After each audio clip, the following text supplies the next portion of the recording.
महाराष्ट्र के उप मुख्यमंत्री अजित पवार की प्लेन हादसे में दुखद मृत्यु हो गई। उनके साथ 5 लोग और सफ़र कर रहे थे, जिनकी बारामती में प्लेन क्रैश के दौरान मौत हो गई।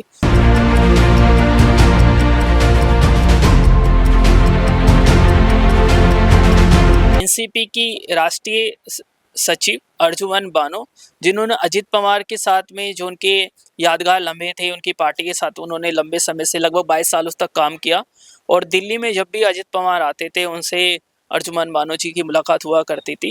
उनसे हम जब भी बात करते थे बहुत विनम्रता से हमारी बात सुनते थे और कहते थे आप काम करो, हम आपके साथ हैं। पश्चिम बंगाल की मुख्यमंत्री ममता बनर्जी ने इस हादसे पे सवाल उठाए हैं। उन्होंने बोला है कि एक प्रकार की साजिश हो सकती है, इसकी जांच होनी चाहिए। आपको क्या लगता है? महाराष्ट्र के उप मुख्यमंत्री अजित पवार की प्लेन हादसे में दुखद मृत्यु हो गई। उनके साथ 5 लोग और सफ़र कर रहे थे, जिनकी बारामती में प्लेन क्रैश के दौरान मौत हो गई। एक बड़ा हादसा है जो महाराष्ट्र की राजनीति और भारत की राजनीति में हम कह सकते हैं कि अजित पवार एक दिग्गज के रूप में जाने जाते थे। वो महाराष्ट्र के 5 बार के उप मुख्यमंत्री रहे हैं और उन्हें पता होता था कि सियासत किस तरफ रुख करेगी, वो उस तरफ अपना हम कह सकते थे कि वो उस तरफ जाते थे। अजित पवार के बारे में एक बात खास थी कि वो हमेशा इंस्टेंट एक्शन लेने में काम करते थे। उनकी जो दिनचर्या थी वो सुबह 5 बजे शुरू हो जाती थी।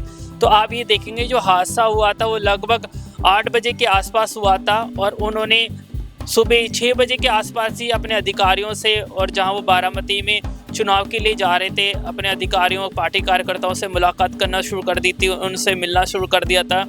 तो आप समझ सकते हैं कि किस तरीके से उनकी दिनचर्या थी। और 5 बार उप मुख्यमंत्री रहना महाराष्ट्र का, वो भी एक बड़ी बात है। एक वीडियो सोशल मीडिया पर वायरल हो रहा है जिसमें एकनाथ शिंदे हैं, देवेंद्र फडणवीस और अजित पवार। जब पत्रकार पूछते हैं कि आप दोनों अजित पवार और एकनाथ शिंदे में से उप मुख्यमंत्री कौन बनेगा, तो अजित पवार कह देते हैं कि मेरा पता है, मैं तो डिप्टी सीएम बनने वाला हूँ, इन लोगों का नहीं पता ये क्या करेंगे। तो आप ये समझ सकते हैं कि उनकी अप्रोच कितनी ज़्यादा थी। प्रधानमंत्री नरेंद्र मोदी भी उन्हें पसंद करते थे और जिस तरीके से एनसीपी में टूट हुई, लेकिन इसके बावजूद भी शरद पवार के साथ में उनके पारिवारिक रिश्ते बहुत मजबूत रहे। और ये जो घटना हुई है एरोप्लेन क्रैश की, इसने भी बहुत सारे सवाल खड़े कर दिए हैं। जिस तरीके से ममता बनर्जी ने इस हादसे पर सवाल खड़े करे और उन्होंने बोला है कि इस हादसे की जांच होनी चाहिए। तो ये जांच का विषय ये वक्त बताएगा कि क्या हादसा हुआ, किस वजह से हुआ, क्या तकनीकी खराबी थी, क्या मौसम की खराबी थी। ये बहुत सारे पहलू हैं जिन पे जांच की आवश्यकता है। लेकिन अजित पवार जैसा व्यक्तित्व भारत की राजनीति में था और एक करिश्माई व्यक्ति वो थे, क्योंकि उनके नेतृत्व में एनसीपी बहुत आगे बढ़ी।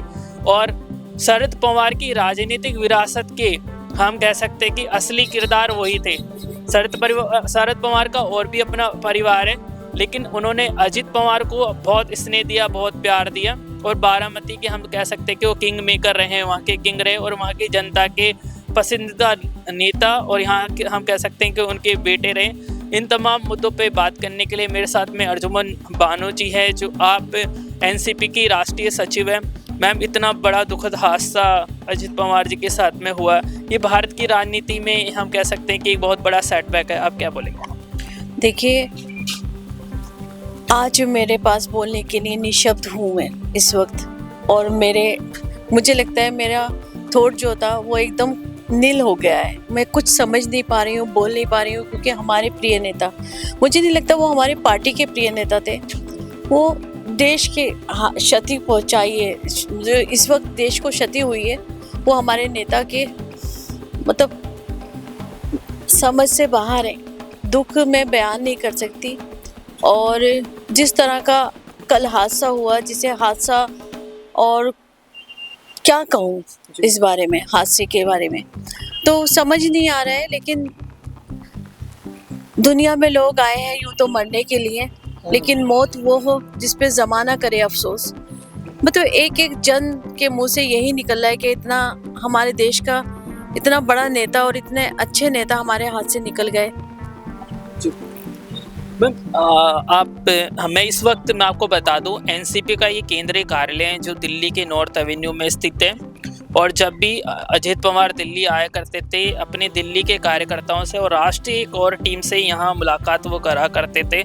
आपकी अजित पवार से लास्ट टाइम कब मुलाकात हुई थी, उनसे आपकी क्या बातें हुई थी, उसके थोड़ा जिक्र करिए।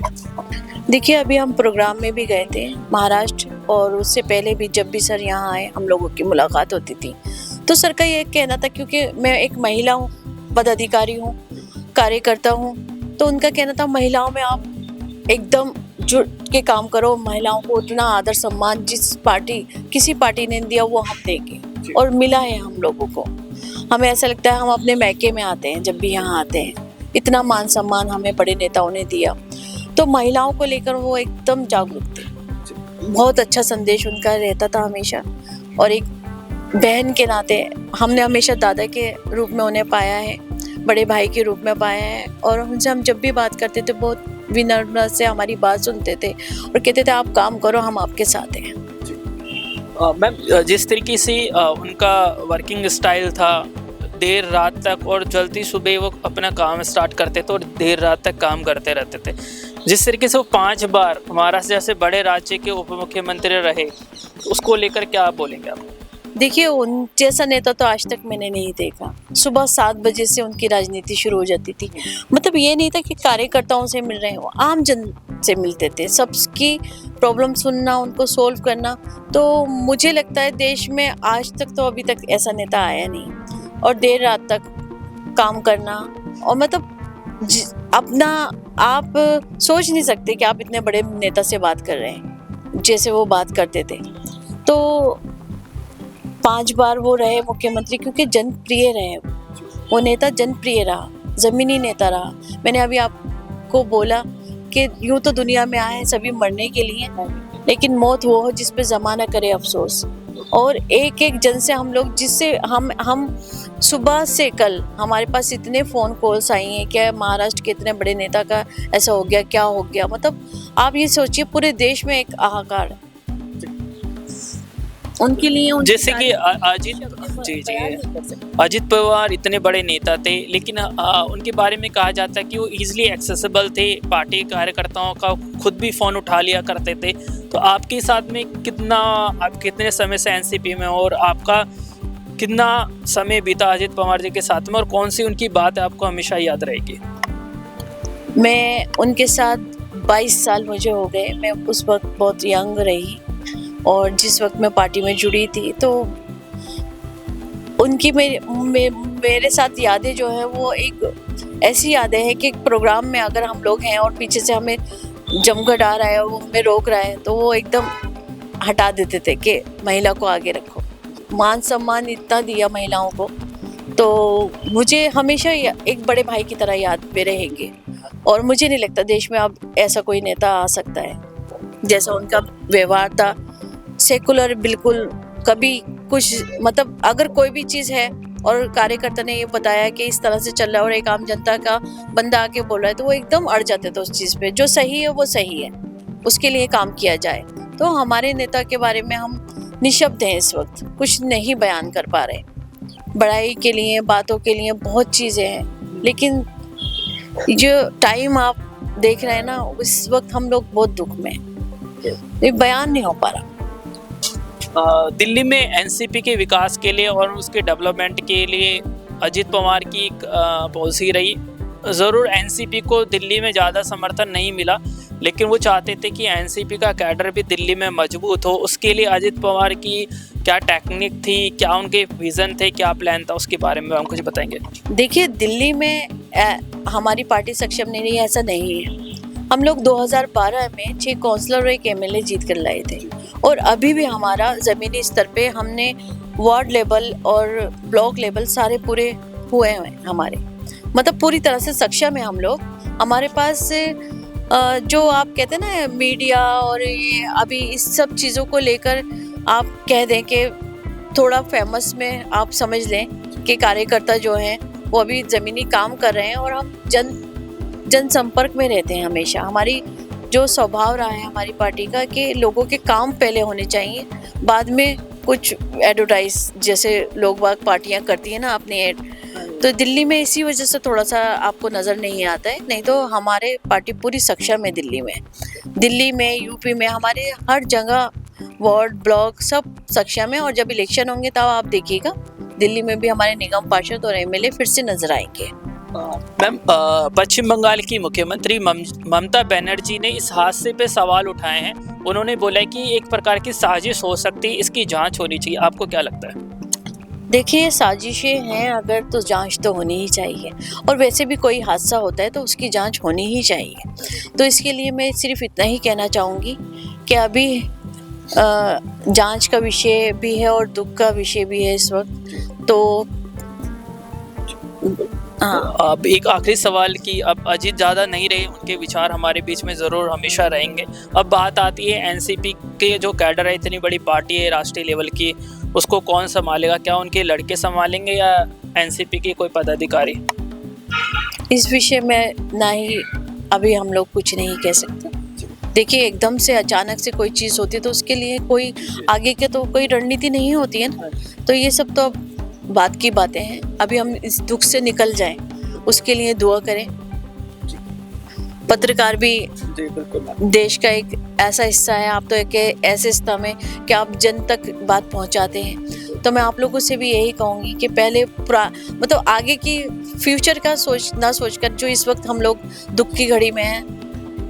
मेरे साथ थी एनसीपी की राष्ट्रीय सचिव अर्जुमन बानो, जिन्होंने अजित पवार के साथ में जो उनके यादगार लम्हे थे, उनकी पार्टी के साथ उन्होंने लंबे समय से लगभग 22 साल उस तक काम किया।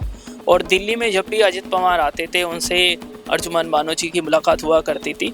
जिस तरीके से अजित पवार जी का जाना, ये भारतीय राजनीति में हम कह सकते हैं एक दुख की घड़ी है। और जिस तरीके से प्रधानमंत्री नरेंद्र मोदी के भी वो विश्वसनीय पात्र बन के सामने आए, और महाराष्ट्र जैसे बड़े सूबे के 5 बार के उप मुख्यमंत्री रहना, ये भी बड़ी बात थी। और हम कह सकते हैं वो भविष्य के बड़े नेता थे। ऐसे में उनका निधन हो गया, इसका दुख पूरे देश को है। हमने ये विशेष बातचीत करी है हम अब भारत इनक्रेडिबल भारत न्यूज़ की तरफ से, तो हम आपको ये बातचीत ज़रूर दिखाएंगे और हम आपको बताएंगे कि एनसीपी को शरद पवार और अजित पवार की हम बात कर रहे हैं कि उन दोनों ने किस तरीके से मजबूत बनाया और किस तरीके से एनसीपी की पूरी घटनाक्रम किस तरीके से एनसीपी में टूट हुई और अजित पवार और शरद पवार 2 अलग गुट में बने, लेकिन फिर भी पारिवारिक विरासत वो एक रही। इनक्रेडिबल भारत न्यूज़ के लिए महेंद्र कुमार शर्मा।